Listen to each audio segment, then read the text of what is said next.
Okay, a quick little rant on this. I just wanted to say that there are no idea guys. I know that some people feel like their head is just filled with all these brilliant ideas, and if someone would just listen to them and give them a bunch of money for their brilliant ideas, then man, they could just make everything so successful.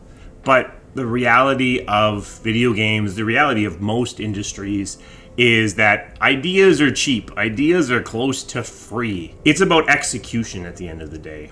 Just because you have an idea that you think is great doesn't, one, mean that it's actually great, or two, that it's even possible. I'm going to go so far as to suggest that you don't want, even if you have someone who's really good at ideas and execution, you don't want your ideas coming from a single source, because that's how you get blind spots.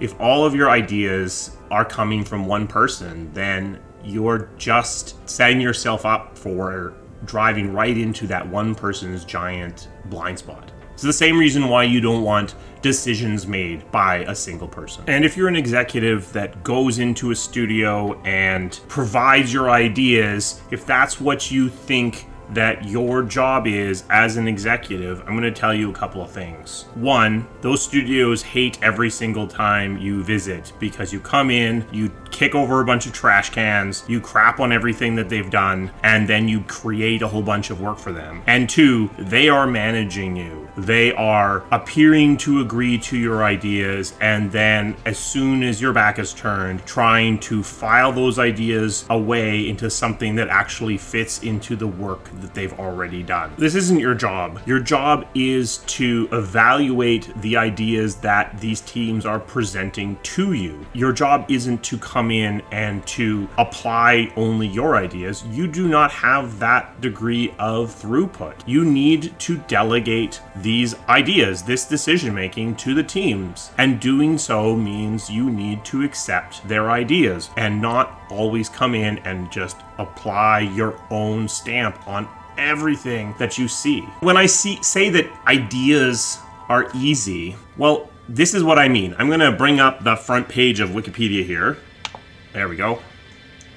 And let's just look at some of the articles on the front page of Wikipedia. We have the Croatian Spring, which is the political conflict from 1967 to 1971. So, could you imagine a video game based upon that time period? The sort of later days of the Soviet Union in Croatia, inside Yugoslavia, in terms of political upheaval? That seems like a great anchor for a spy-based video game, or possibly something that's, it could be potentially a single mission within a larger game of spy-based game. Let's go, here you go. I just like this one.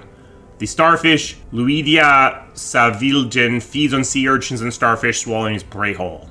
So, absolutely, that's awesome. There's an interesting creature potentially there for a fantasy RPG or a science fiction RPG, or maybe there's even a game idea based around playing as one of these starfish, having to go around and find things that fit inside your mouth hole. I mean, obvious here, the Battle of Arkansas Post. So, okay, something set in the Civil War, not, that one's a bit obvious. It wasn't that long ago, I guess it was long ago, I think 2007, when Wizards of the Coast put out a call for pitching new settings for D&D. This is the contest that actually Eberron came out of. And the rules of the contest were, had to fit on a page, you had to have a couple sentences on the setting, and then you outlined that setting. I think I submitted 5 different settings. I submitted something that was based upon essentially playing a flea that lived on a dog who had died and having to find another dog. I pitched something based upon essentially a power outage. It was magic was starting to flicker out in different parts of the setting. And these are ideas, but they're not actually settings. The truth of the matter is, the reason why Eberron actually won that contest is they didn't follow the rules. They didn't submit a single page with those descriptions.